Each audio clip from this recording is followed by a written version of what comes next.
ইনফেকশনজনিত সমস্যা অনেকের মধ্যেই কিন্তু দেখা যায়, সেটি পুরুষ হোক কিংবা মহিলা হোক।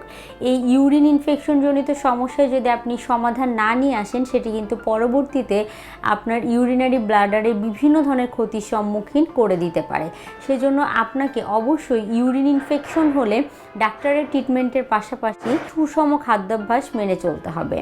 সুষম খাদ্যাভ্যাস বলতে বোঝাচ্ছি বেশ কিছু খাবারের কথা আমি এখন বলবো, যেই খাবারগুলো যদি আপনার প্রস্রাবে কোনো ধরনের সমস্যা বা ইউরিনারি ইনফেকশন হয়ে থাকে সেক্ষেত্রে অবশ্যই এড়িয়ে চলতে হবে বা বেশ কিছু খাবার অতিরিক্ত খাদ্য তালিকায় অ্যাড করতে হবে।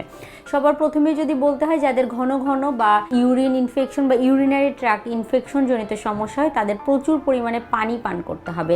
পানি পান করার বিষয়ে তাদেরকে সতর্কতা মেনে চলতে হবে, কেননা দেখা যায় অনেকেই খুব অল্প পরিমাণে পানি পান করেন। এই অল্প পরিমাণে পানি পান করার কারণে তাদের ইউরিনারি ট্র্যাক্ট ইনফেকশন জনিত সমস্যা দেখা দিয়ে থাকে।